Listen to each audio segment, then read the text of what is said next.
Business शुरू करना है, समझ नहीं आ रहा रजिस्ट्रेशन करवानी चाहिए नहीं करवानी चाहिए, डाउट्स आ रहे हैं मन में, क्या ये बिजनेस सक्सेसफुल होगा वगैरह वगैरह। तो आज मैं आपको बताती हूँ मार्केट रिसर्च के बारे में कि आपको क्या क्या करना चाहिए अपना बिजनेस एक्चुअली लॉन्च करने से पहले। तो बिजनेस स्टार्ट करने के मैंने सारे स्टेप्स आपसे डिस्कस किए थे पिछले वीडियो में, अगर आपने वो चेक नहीं किया तो वो चेक कर लेना क्योंकि काफी हेल्पफुल रहेगा इस वीडियो को समझने में। रिसर्च पे आने से पहले बहुत जरूरी है आप अपना आइडिया फाइनलाइज करो। आइडिया फाइनलाइजेशन के बारे में हमने लास्ट टाइम डिटेल्स में बात की थी, पर आपको किस चीज का बिजनेस करना है, क्या आप अपने बिजनेस से एक्सपेक्ट कर रहे हो, आप किस ऑडियंस को टारगेट करना चाहते हो, क्या प्रोडक्ट्स बनाना चाहते हो, किस तरीके के प्रोडक्ट्स बनाना चाहते हो, इन सभी चीज़ों के बारे में आप पहले एक आइडिया ले लेना, सोच लेना और फिर आप अपनी रिसर्च शुरू करना। सबसे पहले आपको रिसर्च करनी है इंडस्ट्री के बारे में, मतलब कि आप जिस इंडस्ट्री में एंटर करना चाहते हो क्या वहाँ पे और स्कोप है ग्रोथ का, क्या अभी जो करंट बिजनेसेस हैं वो अपना बिजनेस बढ़ा पा रहे हैं या उनका बिजनेस कम हो रहा है, अगर कम हो रहा है तो क्यों हो रहा है, कि नए लोग आ रहे हैं इस वजह से हो रहा है, ये इंडस्ट्री का साइज ही कम हो रहा है। दूसरा कि क्या ऐसा कुछ है कि इसमें कुछ रेवोल्यूशन आ रहा है, कुछ नया आ रहा है, जैसे कि पुराने टेलीफोन की जगह मोबाइल फोन्स आने लगे तो उस टाइम पे टेलीफोन का बिजनेस करना एक अच्छा आइडिया नहीं था। तो उसी तरीके से कहीं आप कोई ऐसा बिजनेस तो नहीं स्टार्ट करने का सोच रहे हैं ना जो बहुत जल्द आउटडेटेड हो जाएगा।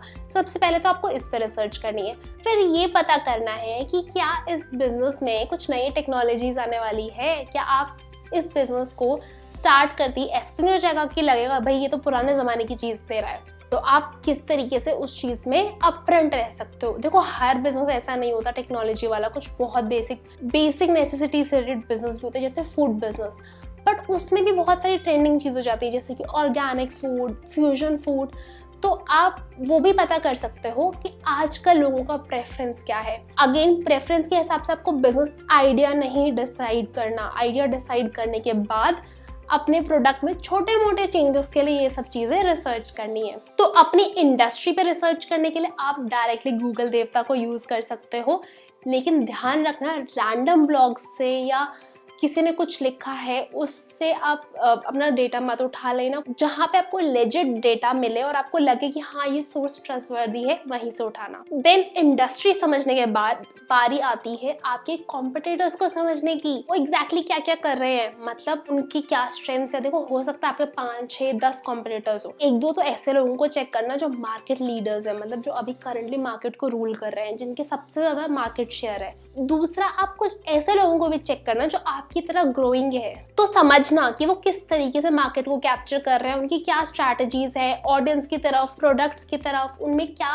कमियां रह गई है, क्योंकि वो कमियां हो सकता है आप पूरी कर पाओ। तो ये सब चीजें आपको स्टडी करनी पड़ेगी एक एक करके। अपने हर एक कॉम्पिटिटर की आप वेबसाइट से पता कर सकते हो इन्फॉर्मेशन। कुछ लोगों के पास इनफैक्ट अगर आप इंडस्ट्री लीडर की बात करो तो उनको कॉल करके उनके शॉप्स पे जाके या जिस भी वे में आप कांटेक्ट कर सकते हो एज अ कस्टमर, वहां से भी रिसर्च कर सकते हो। और उसके अलावा गूगल देवता तो है ही। अब इंडस्ट्री और कंपटीशन तो पता कर लिया, सबसे जरूरी है आपके लिए आपका कस्टमर। तो कस्टमर के फीडबैक जानना सबसे ज्यादा जरूरी होता है। तो आप उसके लिए ना, अगर आपका कोई ऐसा प्रोडक्ट है जिसमें आप सिर्फ समझना चाहते हो कस्टमर्स को लेके, कस्टमर्स से सर्वेज करवाओ। आई वुड सजेस्ट एटलीस्ट 50-60 लोगों का सर्वे लो जो आपके बहुत क्लोज फैमिली मेंबर्स या आपके बहुत क्लोज फ्रेंड्स ना हो, एंड उनसे पता करो। इनफैक्ट ऐसे लोगों ने जो आपके आइडियल टारगेट ऑडियंस हो, जैसे कि फॉर एग्जांपल मेरे यूट्यूब चैनल के लिए अगर मुझे किसी से सर्वे लेना हो तो वो लोग होंगे जो मेरे सब्सक्राइबर्स हैं या वो लोग जो पोटेंशियली जिनको मैं टारगेट करना चाहती हूँ। लेकिन जो मेरे फ्रेंड्स हैं वो मेरी टारगेट ऑडियंस नहीं है, या इवन जो मेरे फैमिली मेंबर्स हैं जो ज़्यादा एज में, कुछ लोग बच्चे हैं, वो लोग मेरी टारगेट ऑडियंस नहीं है। जिनको फाइनेंस में इंटरेस्ट नहीं है, बिजनेस में इंटरेस्ट नहीं है, वो मेरी टारगेट ऑडियंस नहीं है। तो आप इस तरीके से सर्वे मंकी का यूज कर सकते हो, गूगल फॉर्म्स का यूज कर सकते हो अपना सर्वे क्रिएट करने के लिए। उससे भी बेटर तरीका होता है अगर आपके पास कोई प्रोडक्ट है ना, आप डायरेक्टली ऑडियंस के पास ले जाके प्रोडक्ट टेस्ट करवाओ। यहाँ पे ना मैं बहुत सही एग्जांपल देना चाहूंगी। मेरी एक फ्रेंड है, शी इज हैविंग कॉस्मेटिक्स का business and what she did was अपना प्रोडक्ट अलग अलग लोगों को दिखाया। जब दिखाया मतलब उसका प्रोडक्ट का यूएसपी था कि आपकी स्किन टाइप अगर बहुत ड्राई भी है तभी भी आप वो मॉइस्चराइजर यूज कर रहे हो, वो स्टिकी भी नहीं रहेगा और आपकी स्किन ड्राई भी नहीं होगी। जब उसने लोगों को दिखाया, वो तब तक सिर्फ अपने प्रोडक्ट को लेके कन्विंस थी, बट जैसे ही लोगों को दिखाया ना, उसने देखा हर इंसान पहले पैकेजिंग देखता है, पैकेजिंग के बाद वो उसकी फ्रेग्रेंस चेक करता है। Although fragrance-free products are a better alternative, but still, if our audience had that mentality, उसके लिए वो चीज़ important हो जाती है कि अब वो इंश्योर करे कि एक अच्छी फ्रेग्रेंस हो उसके प्रोडक्ट्स में। तो इस तरीके की कुछ चीज़ें आपको पता चल जाती है जब आप कस्टमर से अपना प्रोडक्ट टेस्ट करवा रहे हो, जबकि कस्टमर ने कुछ बोला भी नहीं, उनके एक्सप्रेशंस पढ़ के, उनकी बॉडी लैंग्वेज देखकर भी बहुत कुछ समझ आ जाता है।